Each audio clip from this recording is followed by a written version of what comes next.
Mi hermano se fue a Estados Unidos para sacarnos de la pobreza y me dejó con 87,000 pesos de deuda a mi nombre. En un pequeño pueblo, donde las calles eran un laberinto de tierra, y el sol ardía como un fuego perpetuo, vivía Andrés, un joven de 23 años, que sentía que su vida estaba en una cuerda floja. Su hermano mayor, Luis, había sido siempre su héroe, un hombre carismático y lleno de sueños, cuya risa resonaba con la misma fuerza que el canto de los pájaros al amanecer. Un día, Luis llegó a casa con una noticia que prometía cambiarlo todo. Se iría a Estados Unidos. En 6 meses, nos sacará de la pobreza, dijo con una sonrisa deslumbrante. Y Andrés, lleno de esperanza, lo abrazó, sin saber que ese sería el último abrazo por mucho tiempo. Antes de partir, Luis le pidió un pequeño favor: firmar unos papeles para un préstamo rápido. Andrés, confiado en su hermano, firmó sin leerlos del todo, pensando en el futuro brillante que les esperaba. Sin embargo, lo que comenzó como un acto de fe, se convirtió en su mayor pesadilla. Cuando Luis se fue, la promesa de un nuevo comienzo se desvaneció junto a él, y la realidad le golpeó con la fuerza de un tsunami. La primera llamada del banco fue a las 7 de la mañana. Señor Andrés, su pago está vencido por 12,000 pesos. La voz del cobrador sonó como un eco en la oscura habitación. Andrés se encontró solo, con 87,000 pesos de deuda a su nombre, y sin un centavo en el bolsillo. Miró a su madre, que se había convertido en un retrato de preocupación, y su corazón se hundió al ver la decepción en sus ojos. ¿Y ahora qué hacemos, hijo?, preguntó ella, y Andrés no tuvo respuesta. Los días se convirtieron en semanas, y cada llamada del banco era un recordatorio de la traición que sentía. Luis, el hermano que había prometido un futuro mejor, se había convertido en un fantasma. Intentó contactarlo, pero su teléfono estaba apagado, y los mensajes quedaban sin respuesta. Un amigo le dijo: «Seguro ya se olvidó de ti». Y esa frase se clavó en su corazón como un puñal. La desesperación se multiplicó, y para sobrevivir, Andrés comenzó a vender lo poco que tenía: la televisión, su guitarra, el microondas. Cada venta le daba una semana de alivio, pero la deuda crecía como una sombra oscura. Para enfrentar la realidad, Andrés se sumergió en el trabajo. En un taller mecánico, trabajaba 12 horas al día, por 2,800 pesos a la semana.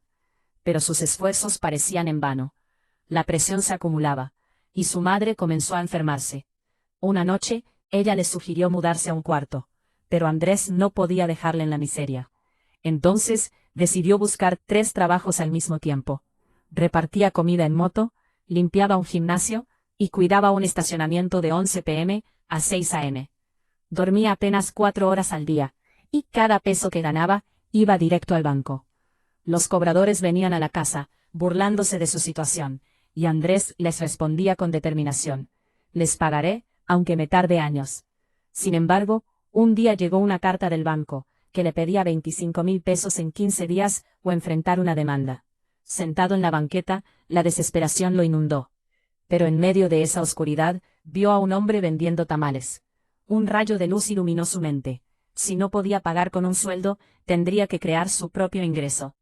Con 400 pesos, compró masa, pollo, hojas y chile, y se plantó en la esquina de su barrio, a vender antes de su turno. El primer día vendió 12 tamales, ganando 180 pesos. Era poco, pero era un comienzo. La gente regresaba, elogiando su comida, y Andrés trabajaba incansablemente, sin dormir, dedicando 20 horas al día entre sus trabajos y la venta de tamales. Con cada semana que pasaba, el peso de la deuda disminuía lentamente, pero con cada paso, su determinación crecía. En 4 meses, su negocio de tamales generaba 1,200 pesos al día. Contrató a una señora del vecindario para ayudarlo, y dejó los trabajos más agotadores, quedándose solo con la moto. Sin embargo, el miedo de volver a estar en cero lo mantenía en movimiento. Un día, mientras vendía, vio a Luis en el centro, vestido con ropa nueva y tomando café. Se acercó, y al preguntarle por la deuda, Luis se rió incómodo, diciendo que las cosas estaban difíciles allá. Andrés, con el corazón aún latiendo con rencor, respondió: «Yo ya la he pagado», y se alejó, sintiendo que finalmente había recuperado su vida, una tamal a la vez.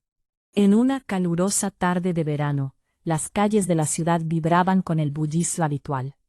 El sol pendía alto, proyectando sombras alargadas sobre los puestos de comida que adornaban la esquina de la calle. Allí, entre el aroma tentador de los tamales recién hechos y el sonido de las risas de los clientes, me encontré de nuevo con Luis. No había pasado mucho tiempo desde que nuestra relación se había fracturado, pero el eco de los recuerdos aún resonaba en mi mente. Luis, con su mirada evasiva y la cabeza gacha, me preguntó de nuevo cómo había logrado saldar la deuda que me había ahogado por tanto tiempo. Tomé una respiración profunda, sintiendo el peso de cada palabra que estaba a punto de soltar. Le conté sobre los 3 trabajos que sostenían mi vida, las noches sin dormir, el sudor en mi frente mientras hacía tamales hasta altas horas de la noche, y el constante acecho de los cobradores. Recordé a mi madre enferma, su rostro pálido y cansado, una imagen que nunca se borraría de mi mente. La carta de demanda había sido la gota que colmó el vaso. No sabía que estabas tan mal, murmuró Luis finalmente, viendo cómo mis ojos se llenaban de frustración y resentimiento. Ahora ya sabes, le respondí, con una mezcla de rencor y liberación. No quería su dinero, quería que entendiera el dolor que había sentido. Sin embargo, al marcharme, una sensación de paz comenzó a anidar en mi corazón. No había necesidad de más conflictos. Esa noche, en medio de la oscuridad, el deseo de golpearlo y cobrarle todo me consumió, pero entendí que el coraje no me devolvería mi dinero. Lo dejé ir, tanto literal como mentalmente. Había algo más grande en juego. Un negocio que estaba construyendo, clientes fieles que dependían de mí, y el respeto renovado de mi madre. Con cada venta de mis tamales, el calor de la cocina se convertía en el fuego que alimentaba mis sueños. Abrí un segundo puesto, luego un tercero. Y en un año, 5 puestos florecieron en distintas colonias, dando empleo a 8 personas que, como yo, anhelaban una oportunidad. Por los ahorros, decidí dar un paso más, y con 200,000 pesos, abrí una cocina central. La calidad se volvió constante, y pronto comenzaron a llamarme para eventos, fiestas y bodas. 2 años después, el destino me alcanzó nuevamente, cuando Luis me escribió, revelando que había perdido todo en Estados Unidos, estafado y deportado, sin rumbo ni hogar. Al leer su mensaje, una oleada de compasión me invadió. No sentía coraje, solo lástima. Le ofrecí el puesto de repartidor, el mismo que yo había tenido. Hoy, con 12 puestos de tamales en la ciudad, y 27 personas trabajando, mi madre sonríe, sana y supervisando cada detalle. Yo duermo 7 horas, como bien, voy al gimnasio, y tengo una pequeña casa, completamente mía, sin deudas que me ahoguen.